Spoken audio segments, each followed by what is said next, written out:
Oi, pessoal, sejam muito bem-vindos a mais um conteúdo da área de informática. Por aqui estamos falando sobre informática básica e aplicada e na aula de hoje estaremos dando continuidade ao assunto de segurança da informação, mais especificamente a parte de técnicas e ferramentas de segurança. A gente vai estar conhecendo aí as principais tecnologias que a gente pode estar utilizando para aumentar a segurança nas aplicações pessoais e também profissionais. Se você não é inscrito no canal, te convido a se inscrever, porque aqui tem muito conteúdo bacana. Eu tenho certeza que muito desses conteúdos pode ajudar você na sua carreira profissional, beleza? Vamos começar então? Dando continuidade então ao nosso assunto, visando garantir a segurança dos usuários de internet, do que acessa e-mail, né? Vamos aprender então algumas técnicas que visam proteger as nossas informações pessoais. A aula passada a gente falou de antivírus, de anti-spyware, anti-spam, central de ações, Windows Update, Windows Defender, e para essa aula ficou a parte de backup, a parte de firewall, a parte de certificado digital, assinatura digital e criptografia. A gente vai falar de todos esses assuntos de forma bem breve, mas tentando trazer todos os detalhes para você compreender perfeitamente sobre cada um desses assuntos, certinho? Vamos então começar falando do backup, também às vezes cai em prova esse termo aportuguesado, né, backup assim também, trata-se de uma cópia de segurança, né? Então, toda vez que fala de backup, logo o que vem à nossa mente é cópia de segurança. Você fez o backup dos seus arquivos, né? Você fez uma cópia para garantir que você não perca aquelas informações, então a gente chama de backup bem tranquilo. Mas ele não é uma simples cópia dessa maneira como a gente está acostumado a fazer, utilizando ali talvez um HD externo, né? Ele se caracteriza nas empresas, principalmente no ambiente profissional, utilizando softwares específicos, conseguindo dessa maneira fazer uma cópia de segurança de muitas informações que constam no ambiente profissional. Então, para a gente, para uso pessoal, ele é basicamente copiar a pasta de algumas pastas do seu computador, né, e colar num pendrive ou num HD externo, mas no âmbito profissional é um pouco diferente. O backup ele é realizado por uma ferramenta que é específica, né, com ferramentas de backups que o próprio Windows tem, outros sistemas operacionais também possuem, a qual verifica os arquivos que foram copiados e faz o que a gente chama de versionamento, cria versões dos arquivos que são salvos, tá? Marca aqueles que já foram copiados e assim por diante. Então, por isso, a gente vai aprender na aula de hoje alguns tipos de backups que são implantados nas empresas, tá? E que cai sim em muitas provas de concurso também. Backup. Então, há duas ações que estão relacionadas à parte de backup. Primeiro, a parte da cópia, que é o procedimento padrão, e, quando necessário, a parte de restauração. A cópia é quando o backup de fato é realizado, ou seja, copiando todos os dados, né? Os dados da máquina ali, copiando de forma compactada os arquivos para economizar espaço de armazenamento. E aí, quando necessário, a restauração é quando os arquivos copiados do backup são recuperados, restaurados, seja devido à perda dos dados originais, aconteceu ali algum problema, né, na máquina, nos documentos, e aí então é feita a restauração, ou ainda por qualquer outro motivo que seja necessário fazer essa recuperação dos dados. Então, duas ações que estão relacionadas, né, relacionadas ao parte de backup, cópia e a parte de restauração. Até aqui, bem introdutório, a gente está só começando, né? Tipos de backup. Agora vem a parte crucial aqui. Temos o que chamamos de backup completo, ou full, né? Também chamado de backup global, total ou backup normal. Ele copia todos os arquivos marcados para o backup, mesmo aqueles que já tenham sido copiados anteriormente e que não tenham sofrido alterações. Então, ele faz um backup completo, né, de todos os arquivos, mesmo que você já tenha feito o salvamento anterior daqueles arquivos que não sofreram modificação, ele também vai junto nesse backup completo aqui. Qual é a desvantagem? Ele é um backup lento, porque toda vez você tem que fazer a cópia completa de todos os arquivos. Ponto de vantagem, a recuperação tende a ser mais rápida porque você só tem uma fonte de recuperação, é só aquele bloco de dados do backup completo que você restaura. Então a recuperação é mais rápida porque você não tem que ficar consultando em vários lugares.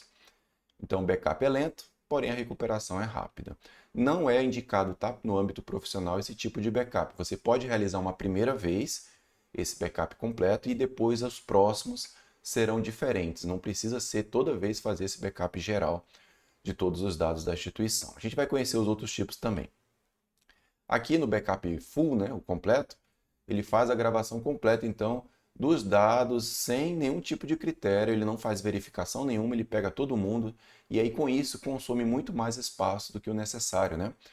Todas as informações são copiadas do ambiente de produção para um ambiente seguro aqui, né? Inclusive aqueles que já estavam armazenados também, que não sofreram alteração, também vão junto. Então é uma cópia completa, sem fazer verificação nenhuma. Beleza? Ok, anotado?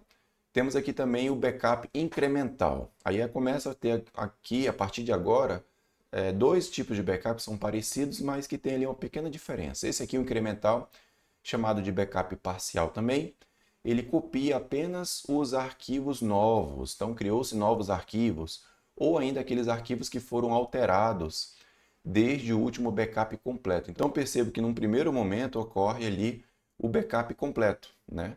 E aí depois começa a ocorrer ali os backups incrementais. E aí, quando surgem novos arquivos na máquina, né, ou arquivos que foram alterados, ele consegue detectar isso, ele faz esse tipo de verificação de alteração desses arquivos, da data, né, de criação ou de alteração. E aí sim ele faz um backup somente desses tipos de arquivos. O seu objetivo então é economizar o espaço, né, copiando apenas aquilo que está diferente dos dados originais. Então aqui tem alguns também pontos, né? Desvantagem, a recuperação é lenta, porque vocês pensem comigo, tem lá um backup completo, né? E aí depois tem um monte de backup incremental. Todo dia, vamos imaginar, é feito o salvamento do backup das cópias de arquivos desse backup incremental. Então, quando você precisa fazer a recuperação desses dados, ele tem que recorrer ao backup completo e ainda os seus incrementos. Por isso que a recuperação se torna lenta. Porém, o backup é bem rápido, porque ele só vai só vai salvar os arquivos que foram alterados ou os novos arquivos, então tende a ser bem menor, né? Todo dia ali fazendo um backup incremental, né, se torna interessante porque é bem rápido. Não deixa acumular para fazer um backup completo e nem faz o backup daqueles arquivos que já estão salvos, né? Como acontece no backup full, que nós acabamos de ver. Tem uma imagenzinha aqui que ajuda a gente a compreender. Imagine que no domingo ocorreu aqui o backup full, o backup completo de todos os arquivos. Na segunda, houve a alteração somente de alguns arquivos aqui, está representado, né, com esse disco azul aqui. Ó. Então, ele faz aqui um backup incremental só com esses arquivos que foram modificados. Na terça, foi esses arquivos aqui. Na quarta, foram esses dois aqui. Na quinta, aqui. Na sexta, no sábado. Então, percebam que ele vai salvando os incrementos, né? Aqueles arquivos novos ou os modificados.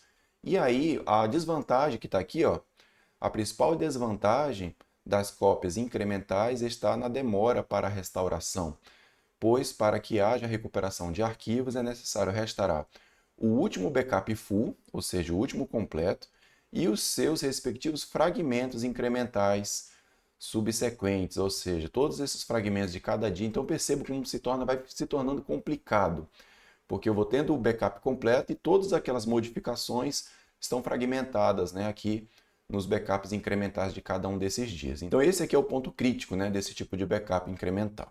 Temos aqui o último, que é o backup diferencial. Então, após realizar a primeira cópia completa, cada gravação diferencial compara o conteúdo a ser copiado com o último evento, para gravar somente as alterações realizadas.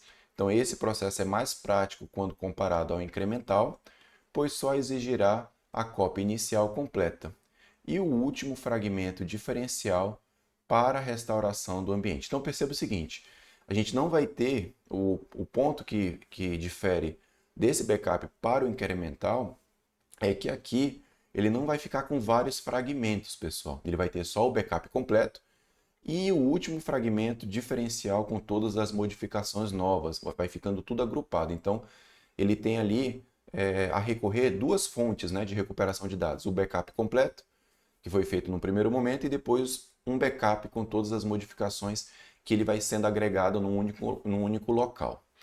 Vamos ver de forma visual para a gente também conseguir compreender bem, né? Percebo que no domingo foi feito o backup completo aqui, né? E aí depois disso, na segunda, houve essa alteração. Num primeiro momento, ele é muito parecido com o incremental, né? Só que aí na terça-feira teve também essa outra modificação. Então ele juntou com o incremento que teve aqui, com essa modificação que teve na segunda. Depois na quarta teve mais uma modificação, ele vai juntando, tá, pessoal? Na quinta, né, as modificações vão ficando todas elas no mesmo segmento. Na sexta e no sábado. E aí quando precisar recuperar esses dados, ele vai no backup full aqui completo e vai nesse do sábado que tem todas as modificações que ocorreram, né? Entenderam? Então essa aqui é a principal diferença, bem sensível, né, a diferença, mas isso causa muita confusão na hora das provas, tá? Então isso significa que uma maior quantidade de registros será gravada a cada novo backup diferencial, pois o último fragmento sempre conterá todas as diferenças entre a cópia original e o volume atualizado. Então, de fato, né? Percebo que a tendência, aí tem um ponto de desvantagem aqui, é que ele vai ficando grande com o passar do tempo, né? De tantas modificações, vai chegar um momento que ele vai ficar grande como se fosse um backup full, né? Então, assim, são estratégias que podem ser adotadas no âmbito corporativo. Beleza? Tomaram nota aí desse tipo de backup? Vamos falar agora de firewall, tá? É uma ferramenta que pode ser tanto um equipamento de hardware, como também um software. E aí depende muito da implementação, né? Nas empresas, algumas empresas adotam hardware. Normalmente nas empresas é a parte do equipamento físico, junto com software. Em casa, uso pessoal, o usuário comum do computador utiliza softwares, né, de firewall para fazer a filtragem dos pacotes que entram e saem através da internet do seu computador, enviando através do seu roteador, né? Então, o firewall vem de parede de fogo e o objetivo é justamente filtrar os pacotes que entram e saem, né, do seu computador quando você utiliza a internet. Sua função básica é filtrar as conexões de rede, bloqueando aquelas que são nocivas ou não autorizadas. Você pode, inclusive, determinar o que é permitido ou não acessar, né, que pode passar pelo firewall. Ele filtra tanto as conexões externas, tá? Ou seja, de fora da rede para dentro, o que vem de fora para dentro, quanto as internas, ou seja, o que vem de dentro para fora, o que vem do computador do usuário para a internet. Então ele filtra o que entra e o que sai, tá? Quando se fala de internet, o firewall ele é fundamental. Tipos de firewall. Quando ele é um equipamento, um hardware, dizemos que ele é corporativo, instalado na rede ali da empresa, filtrando todo o conteúdo de uma rede corporativa. Já quando a gente fala do firewall como um software, dizemos que ele é um firewall pessoal, né, instalado em cada um dos micros, né, dos computadores e filtra as conexões daquela estação de trabalho individualmente. Então perceba essa diferenciação, né, porque já caiu em provas de que o firewall ele pode ser tanto hardware e software, tá? E às vezes as provas dizem, ele só é um hardware ou ele só é um software. Então assim, depende, tá? Ele pode ser tanto um como o outro. Essa é a definição mais correta, dependendo da situação, né? E aí a gente está trazendo como ponto crucial que normalmente ele é um equipamento para filtragem dos pacotes em uma empresa, no ambiente corporativo. Ele é um equipamento físico. E ele é um software para o uso pessoal, tá? A gente está estabelecendo mais ou menos esse padrão, que é o que ocorre normalmente. Sobre o firewall, ele não é um antivírus, então também tem isso. Às vezes as pessoas confundem muito com a questão do antivírus, tá? E não precisa ser atualizado, pois não possui vacina. Nós já vimos, né, na aula passada sobre os antivírus, que eles têm a vacina para poder conseguir detectar e tratar, né, situações de identificação de malwares, né, de softwares maliciosos ou de vírus no computador. Então ele não precisa ser atualizado porque ele não é um antivírus. Ele não elimina nenhum tipo de malware, nem impede que um vírus infecte os arquivos de computador. Então, assim, não é porque você está utilizando um firewall que ele vai impedir, né, a atuação de um malware, porque ele não faz essas verificações. Apesar de ajudar, de contribuir, né, no fato de verificar os pacotes que entram e que saem, ele não pode ser definido como um antivírus. Então, ele não faz esse tipo de verificação, tá? Mas ele auxilia, ele ajuda sim a proteger a rede de uma empresa e o acesso da sua casa quando você utiliza um firewall para proteger as suas conexões. Porém, ele é capaz de bloquear um malware quando este tenta se conectar a um micro ou rede, infectando certo tipo de ataque. Então, assim, tem esse porém aqui que é bem importante, como eu estava falando. Ele não é um antivírus, né? Ele não impede que um vírus infecte ali um arquivo, porém ele auxilia bloqueando um possível spyware. E o que é spyware, né? É um software de espionagem, né? Então, assim, o firewall pode proteger também, né, um tipo de ataque, né, utilizando a rede de computadores, de onde um hack tenta acessar remotamente uma máquina. O firewall pode ser importante nesses tipos de cenários. Certinho? Vamos falar então sobre criptografia. É a técnica de transformar a informação em algo ininteligível, né? Por meio do embaralhamento dos dados ali. Então, esse termo é bem conhecido, né? Essa definição aqui está ok. O processo envolve duas etapas. A primeira é de criptografar, né? Codificar, né? Encriptar, cifrar, tá? Então, são termos utilizados também. E claro que a segunda etapa é o processo inverso, né? Que é chamado de descriptografar, decriptar, decodificar, decifrar, né? Então, essa segunda etapa também é fundamental. Então, tem essas duas etapas, bem tranquilo, né? Sobre criptografia. Tipos de criptografia. Primeiro, chave simétrica, né? Ele utiliza ali uma chave única, tanto para criptografar e a mesma chave também é utilizada para descriptografar a informação. Tá? Essa chave pode ser uma senha ou um código, tá? Que deve ser mantida em sigilo. Então, perceba aqui, ó, na origem foi escrito aqui, olá, tudo bom? E aí utilizou uma chave privada. Essa chave privada codificou, criptografou a mensagem, que se tornou isso aqui. Então foi enviado a mensagem para o usuário. A chave privada também é enviada por um outro canal, né? E aí aqui na ponta, quando chega no destino, a mesma chave ela decodifica essa mensagem e aí volta a ser olá, tudo bom. Tá? Então esse aqui é o procedimento, né, da chave privada. Então é chamado de criptografia de chave privada, né? Que é a criptografia simétrica, utiliza a mesma chave para criptografar e depois para descriptografar. Beleza? Outro tipo aqui que é bastante utilizado e mais interessante, né? Criptografia assimétrica, utiliza duas chaves que formam um par, né? Sendo uma a chave pública, usada para criptografar a informação, e a outra uma chave privada, que é usada para descriptografar. Então aqui uma chave pública, todo mundo consegue ter acesso para poder fazer a criptografia da mensagem, da informação. Quando chega no destinatário, somente a chave privada dele, que aí só ele tem acesso, consegue descriptografar para acessar a mensagem.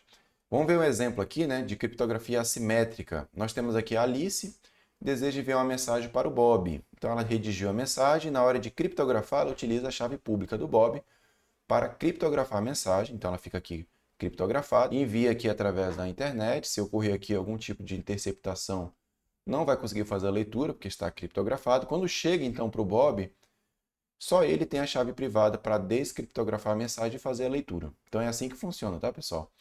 Criptografia de chave assimétrica, tá? Que usa as duas chaves, a pública para criptografar e a privada para descriptografar. Bem tranquilo, bem fácil, né? Certificado digital é um documento eletrônico que identifica o usuário com seus dados pessoais, né? Seja pessoa física ou jurídica. Então a gente vai fazer um paralelo agora nesse final da aula entre certificado digital e assinatura digital. Tá? A princípio, o certificado digital ele é esse documento eletrônico, né, que identifica ali um usuário, né, que seja ele pessoa física ou jurídica. Também é nele que ficam guardadas as chaves de criptografia, que a gente acabou de ver, pública e privada, e possui data de validade, a qual expira. Então ele é um documento que garante também essa autenticidade, né, seja de uma empresa ou de uma pessoa. E para isso, o certificado digital ele é emitido por uma autoridade certificadora, a qual é uma instituição que é delegada pela infraestrutura de chaves públicas, tá? ICP. Então, o certificado digital tem essa finalidade, né? Esse documento que identifica ali uma pessoa física ou uma pessoa jurídica, uma empresa, né? E que dá essa autenticidade, utilizando chaves públicas e privadas também. Certo? E a gente vai fazer esse paralelo no final, definindo junto com a assinatura digital também. Bom, a assinatura digital é a ferramenta usada para autenticar a veracidade da autoria de uma informação. Então percebam que ela é aplicada para verificar a autoria de uma informação, tá? Então ela garante a autenticidade, né? Mas também é usada para garantir que a informação não sofreu nenhum tipo de alteração sem a devida permissão, tá? Então ela ocorre em duas etapas. Primeiro, geração da assinatura. Como é que ocorre? para gerar essa assinatura? A gente vai ver. E aí depois a verificação e validação, tá? da assinatura também. Vamos então ver primeiro a geração de assinatura. Primeiro passo, para gerar assinatura, vamos imaginar aqui que a Georgina quer emitir esse documento, né, quer assinar esse documento e garantir que chegue ao Digley aqui, de maneira que não sofra nenhum tipo de alteração. Então ela está aqui acessando o documento original, esse documento original aqui, ela redigiu e quer assinar ele. Então, para fazer a assinatura, o aplicativo, né, faz então um resumo do doc, chama de hash, né? Então faz esse resumo e em cima disso, desse resumo, ele faz a que a gente chama de assinatura digital, né, que é uma criptografia desse resumo, utilizando a chave privada da Georgina, tá?